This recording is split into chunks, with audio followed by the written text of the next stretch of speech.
name is Rahaile Foday, and my nonprofit is called the Rachel Madison Home. I am a politician and philanthropist, activist.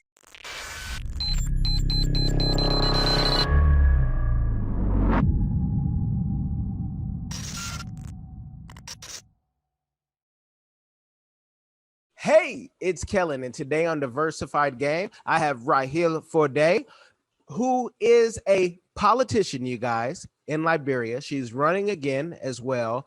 You're going to say, wait, I thought she was like an actress or a model from the thumbnail. No, she has a brain and she uses it. She also does have a movie she's been in. And there are no small parts. And she was with like some huge actors, and you'll probably see that running through here. But she's going to give us the game on her nonprofit, Rachel Madison, her experiences, folks, of not just being kidnapped, physical abuse, trying to make a difference, really coming up, trying to make a difference for everybody, and the things that she has had to endure and overcome while doing this. She is in New York right now, but she is all over the continent, all over the world. So how are you doing today? I'm doing very well. How are you? Blessed by the best every day. We wake up, and I want to just like jump right into it because your resume is beautiful, but it also has some things that people need to hear about overcoming. It's not all about me, and this is what I've done. You Mhm. have gone through kidnapping and rape, and I just need to know, one, is this all due to politics, like for you running? Or is this, because your family maybe is so tied in somewhere and people just hate your family for whatever reason? And how did you get over that? Because some of us, we would not be strong enough to do that. Yeah, so I mean, when it goes to the kidnapping situation, when you are running a political campaign, you have something called a launch. And now you can launch either before or after you have officially declared your intention to run for a certain constituency.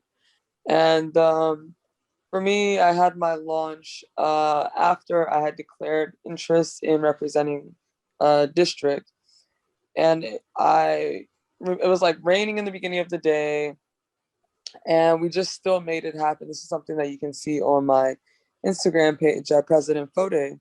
It was a rainy day in the beginning. Thousands of people showed up. I did not believe that I was going to have such a turnout.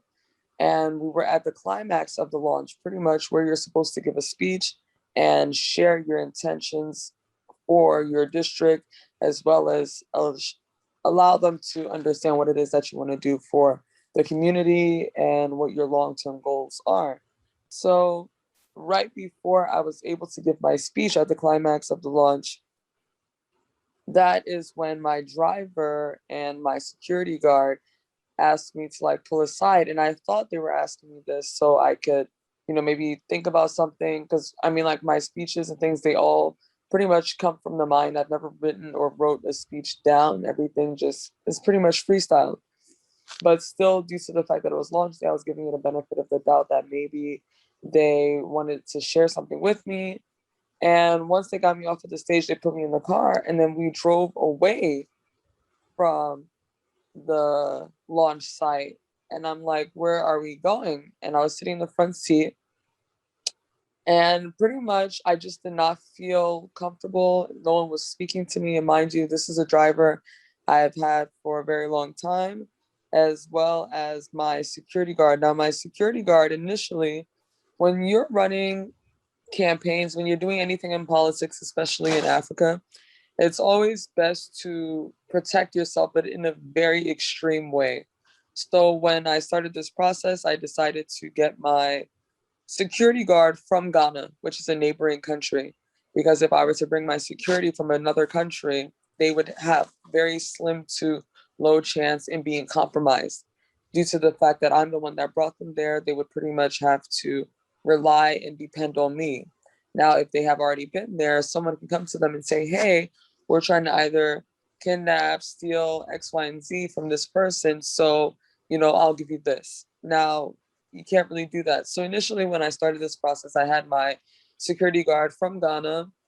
Unfortunately, he had family duties that he had to attend to. So he had to return back to Ghana. So I ended up getting a security guard from Liberia. And during the kidnapping, that security guard coerced with my driver in getting me kidnapped. Now, once I reached to what I would think was a station, I was held, my driver held one hand, my security guard held another hand, and on the way, while this whole thing was happening, when I realized I was being taken off site to give my speech, I had attempted to jump out of the car. And someone that my driver had brought to me said that, okay, so rewind.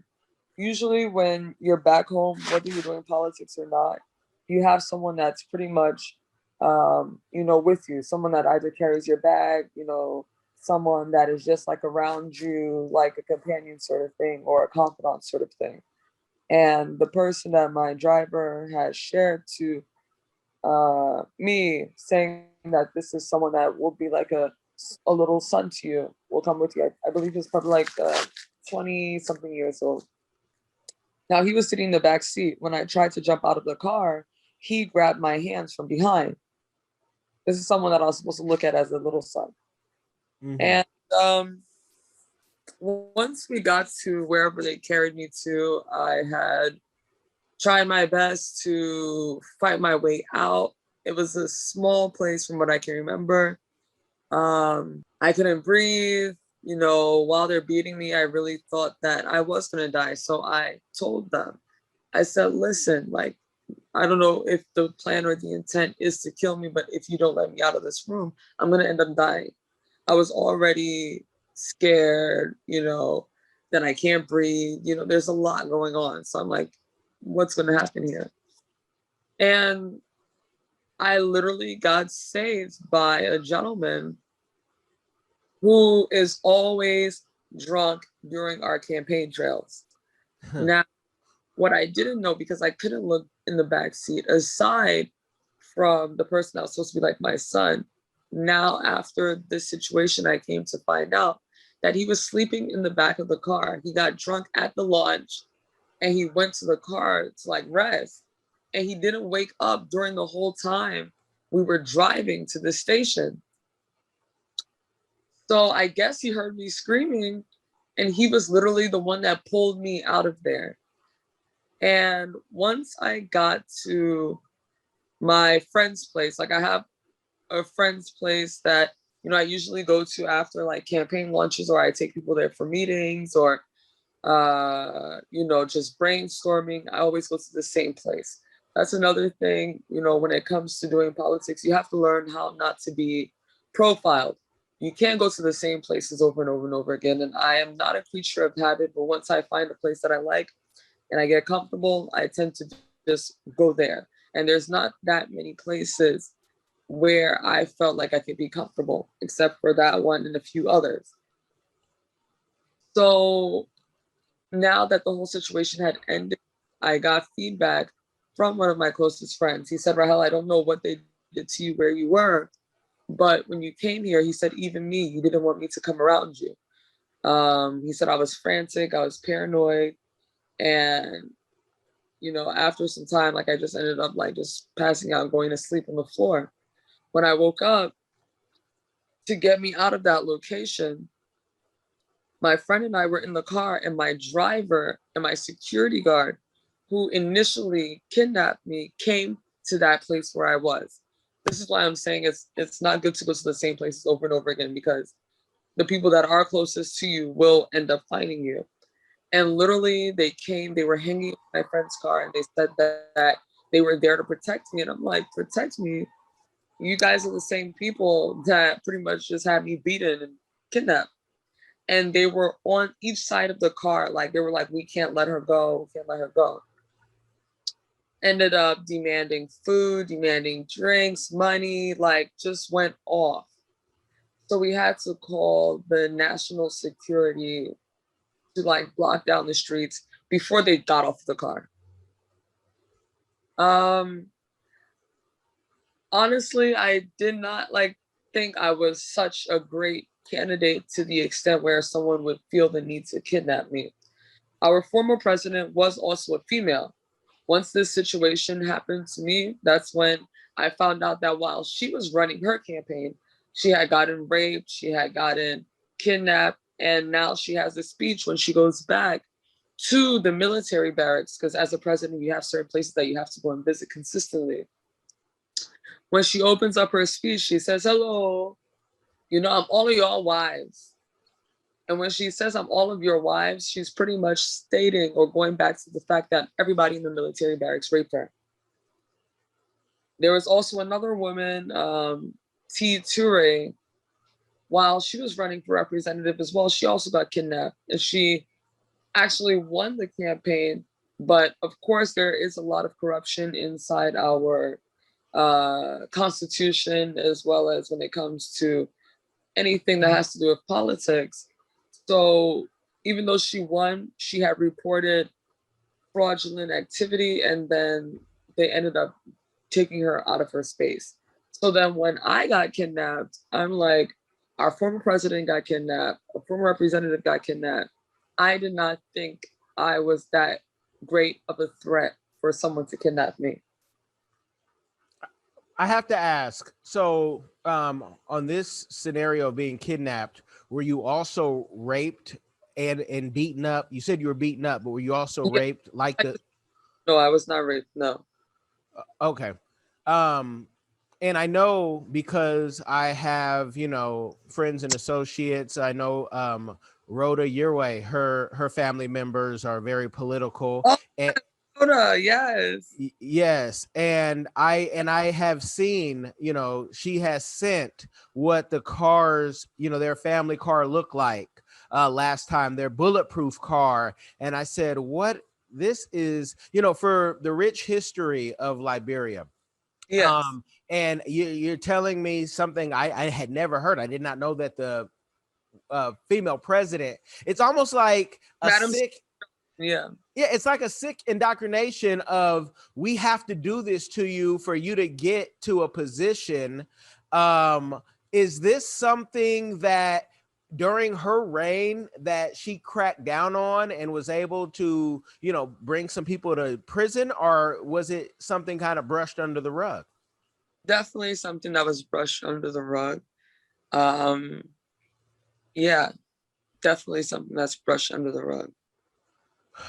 Okay, and the whole world has a problem with this, and so how long did they take you? Was there a ransom? How did you get free? Well, I shared that a little bit early in reference to how I got free there. Okay, Well, I so mean, with the drunk guy, he got you free, but did he have to maybe beat them up, or did he just kind of sneak you out when nobody was paying attention, or maybe they all got drunk? yeah, this is the thing. While you do campaigns, there's you pretty much are like in pickup trucks most of the time. So for me, I'm in the back in the pickup truck most of the time. And this guy is like always there. We drive through the district, we drive through the community, and he is always turned up. This was the first time I had ever seen him sober. And honestly, I guess I was just very, very lucky that he was there, because I was not going to be free if it was not for him. And literally, he just pulled me out. They stopped what they were doing once they saw him. And he just literally, all I can remember is him grabbing my arm. I do not remember how I got to my friend's place. I don't know if we took a motorcycle. I don't know if we took a taxi. I don't know how we got there, because I usually don't have a bag. I don't have any money on me. Usually my security guard or my driver or my special aid has the cash, or so there was no way for us to take any public transportation. And they said once I got to my friend's place, I was barefoot. So some things are a blur. Okay, so you don't remember even what they said, like maybe they were trying to intimidate you and say you better not run or you better drop All out. when I was trying to get out of there, while they were beating me, I'm like, just let me go. And all I can remember was people laughing. I don't remember anybody telling me any words. I just remember everyone laughing while they were beating me. That's all I remember. Okay, and could you put any faces with names, or have you gone after them at all?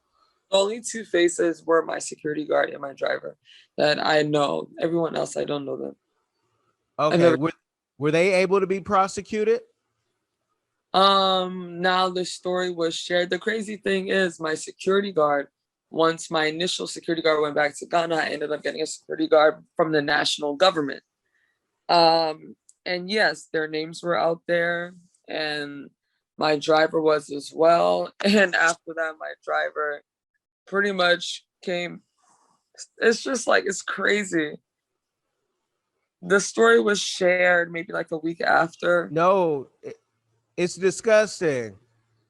Yeah. It's disgusting that I don't care even if men hear about something while people are drinking Guinness in the bar. If you have violated somebody, even them beating you up, I look at you and I've seen, the pictures, and who can beat up a woman, and especially men, like that's the lowest of the low. It's as low as, hurting a child, because here you are, some whole men, some strong men to take, and do that to you. But I do know, going through press and looking at even your release, that you were also a victim of rape. So was that after, or was that even before?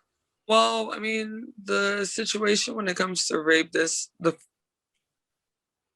one of the, it also happened in Liberia, but many years way before I even thought about getting into campaigning. I was in a situation where I was out with a friend, and I'm staying in a hotel. After that, what I did not realize, they put me in a room where the door locks outwardly, so they can lock me inside the room. And when I got raped, when I left the hotel trying to seek for refuge, it was pretty much just like, you got raped, okay, and so what? And it's like, who am I going to talk to? At that time, I'm like probably 14, 13, 14. So, and I mean, like, prior to that, I had been molested around like 9 years old. So it's like, who do you really talk to? The crazy thing is, the person that raped me when I was like 13, 14, probably like 6 months before I started campaigning, I saw him again. And I saw him with my political party leader. And we were just at a beachfront area, and now he's doing great things. He's very prominent in our country. And I ended up saying the story. I didn't say it was him. I was like, because we were speaking on the subject of rape during this whole coronavirus lockdown in Liberia. There were 6,000 cases of rape, 6,000, starting from 3 months old and up. So we were just pretty much speaking on like the rape subject. And while he was there, I shared the stories like, oh, there was a time where I was out with a friend, and all of a sudden I ended up in a room with a guy who raped me. And I can be around him and it doesn't do anything to me. It's like, I don't feel afraid. I don't feel ashamed. I don't feel scared. I feel empowered, because if you had to go to that extent or that extreme to take something from me, it shows how weak you are. That's how I look at it. You are stronger than any of these cowardice men. I can't even, I tell you, you tell me that story. I've not just worked with folks in mental health and drug addiction and that, but I mean, personally, we'll talk more. I I can't be in a room if I knew that about someone. And people know, don't have me in certain rooms because it's my wife has the bail money. I don't care if they did who they did. It doesn't matter, because even when and I'm going to tell you more off air, because I don't want to go off topic. I want to talk about you. So that is the hurdles of, you getting through that and wanting to make a difference. Africa, if we are wise, America, if we are wise, we will start putting women in position of all position, even president, because only they know what they've gone through. Only they can tell that story. A man, we can be as frustrated as whatnot. We can't tell the story and then make the type of changes that hopefully will be done sooner than later, because this is just, it's a violation. Now, through all that, you have been successful nonprofit, even like I was mentioned before, a movie, which you guys can go see on HBO Max. It's one of those type of movies with stars. Overcome. What do you overcome and keeps pushing you every day?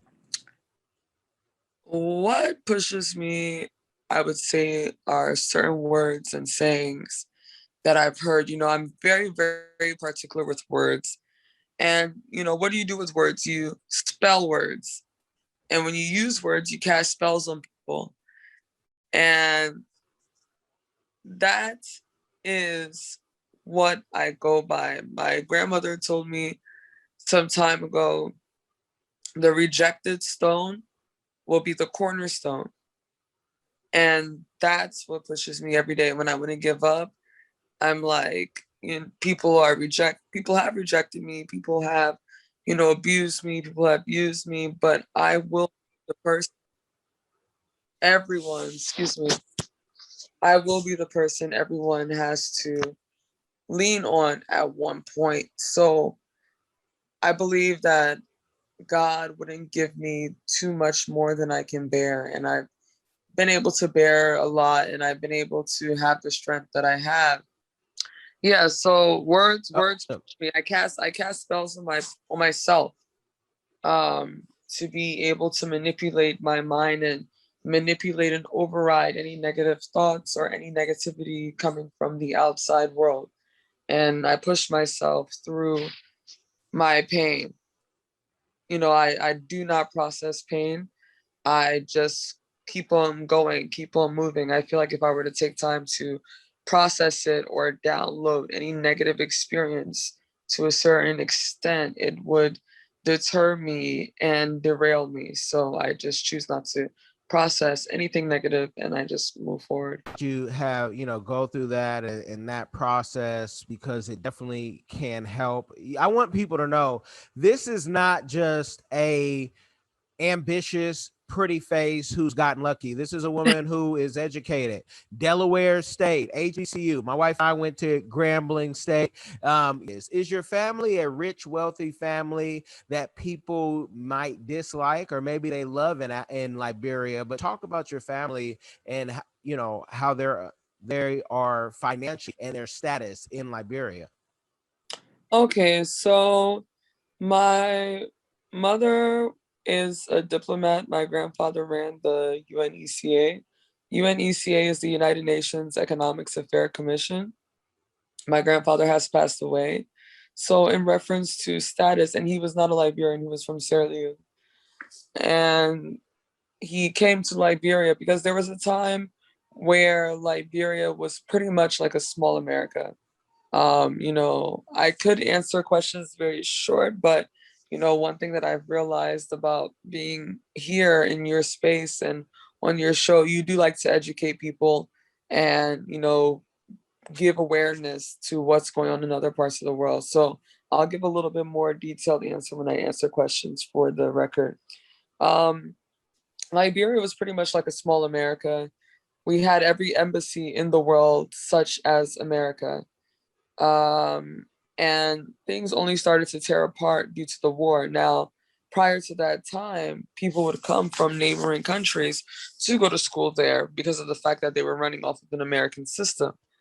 And my grandfather came there with nothing, pretty much met my grandmother, who was also she was from a prominent family, and he was coming from nothing. So due to her connections and him going to school, he was able to get into the United Nations.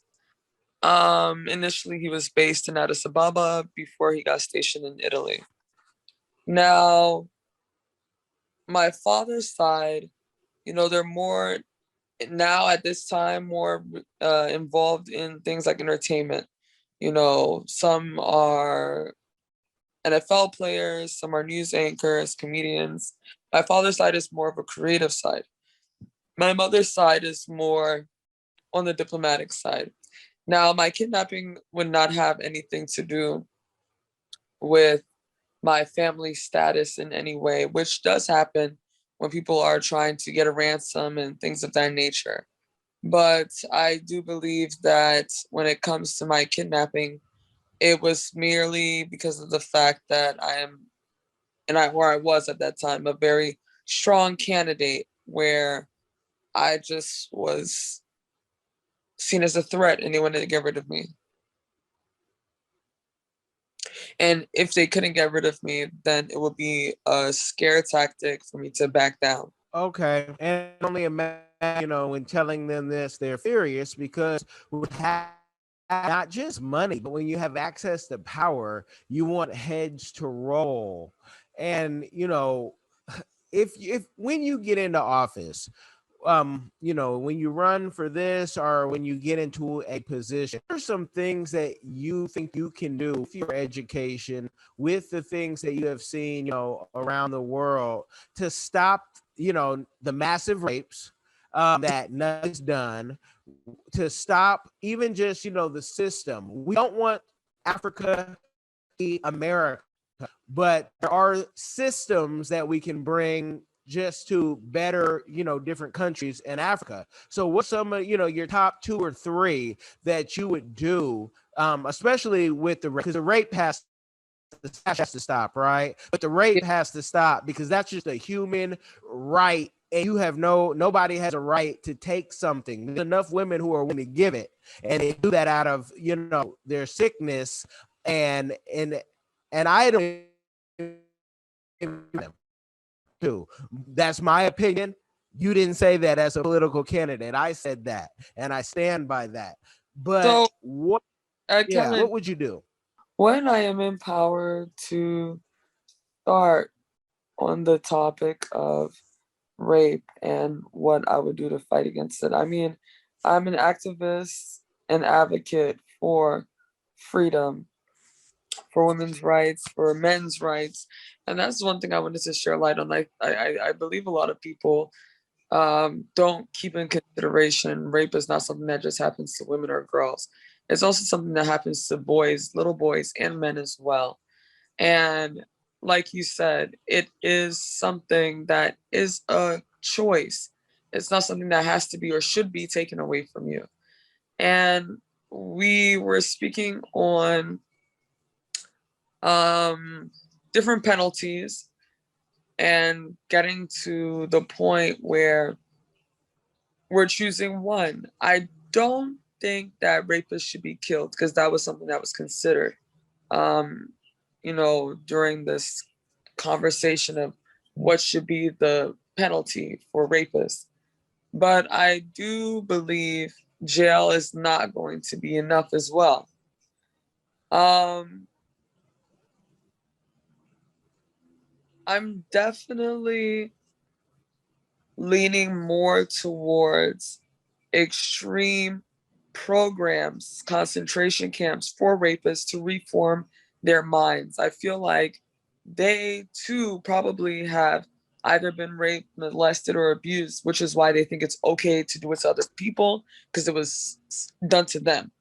So I believe if they were to be in an extreme reform camp where they are pretty much broken down and rebuilt again, that would definitely be something that I would put into action being in power. You and I will differ on what should happen to a rapist, Yeah. and we'll just, we'll move forward. And your answer is very it's a more mature answer than my solution would be. So, and I'll leave it at that so I don't taint your contribution of what you want to do for the country.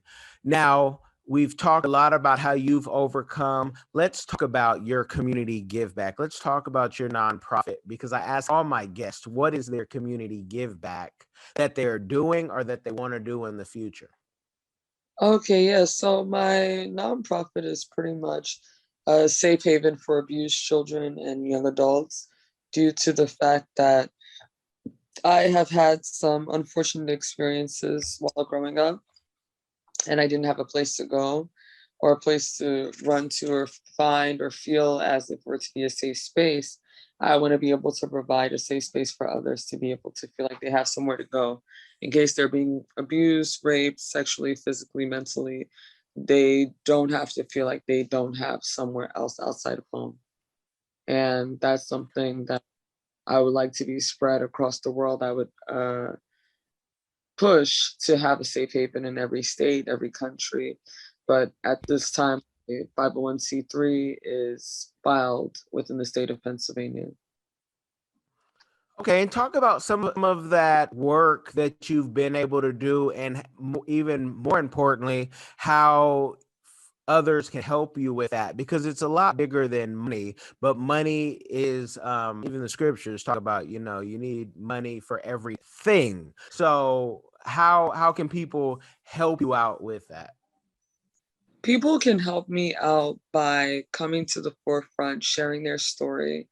I feel like that is a very great help when you have other people coming out of their comfort zone and sharing their experiences, because that allows and makes others who have been abused to feel empowered to share their stories as well.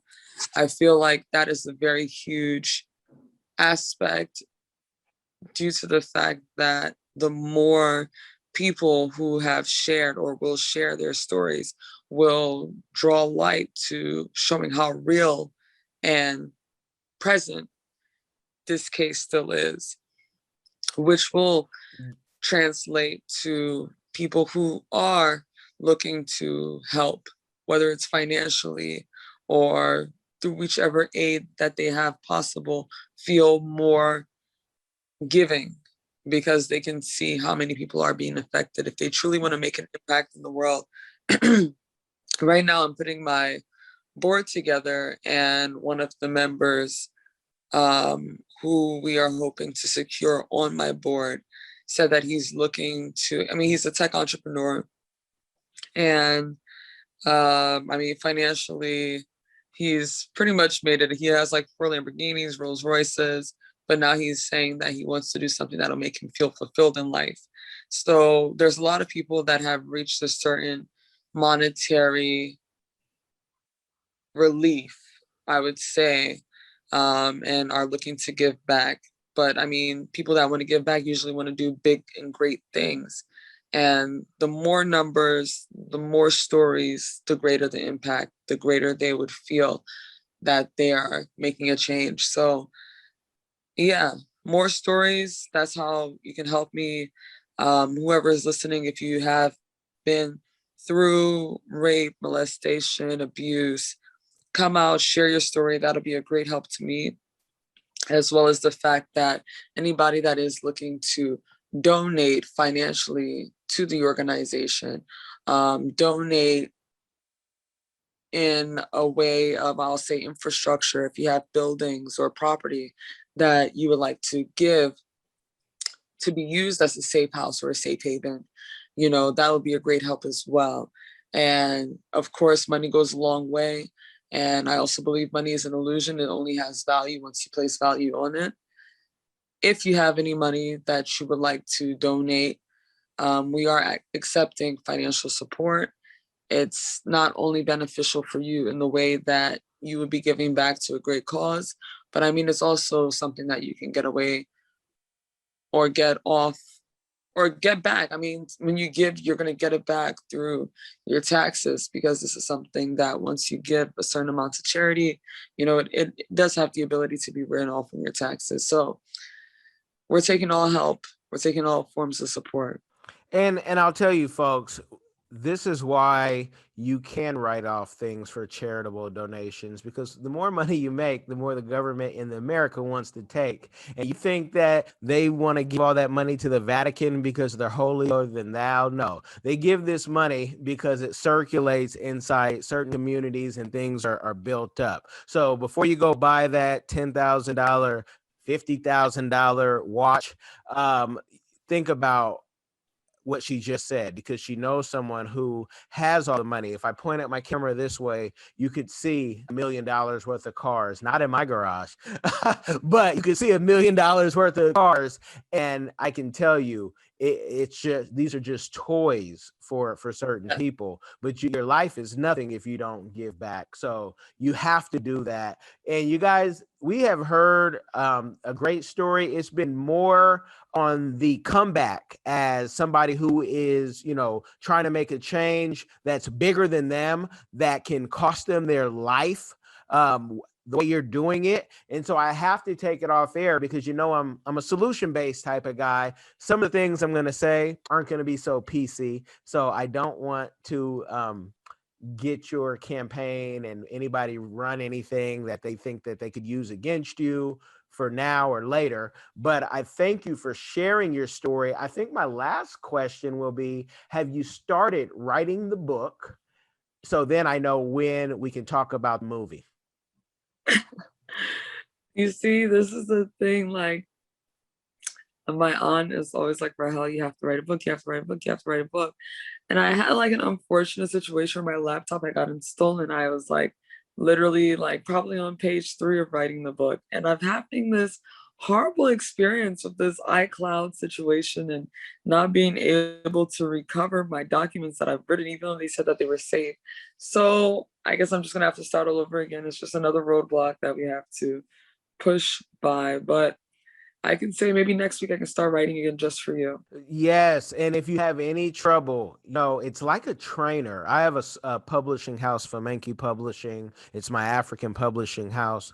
And I tell people, if you have trouble, if we're putting it in the calendar doesn't work, which usually that can help, find yourself a good, I don't like to call them ghostwriters, but it's a trainer for writing books. Because just like the trainer at the gym, if you're paying somebody to write this book, you're going to make sure you get it done and not waste that time. But the book is in you, so you could rewrite it 87 times. Sometimes it takes that to get it right out of the mind, because I would already know some of the African directors, once that book is done, that I would like to email and share and say, this might be your next story that's going to go on Netflix. So I thank you for coming on. Let's take this off air. You guys make sure you like, share, subscribe, and be active in making a change. Just don't say, oh, boo hoo. You see, this is a strong woman and she's going to get it where she wants to go. It's God's plan. Be blessed, y'all.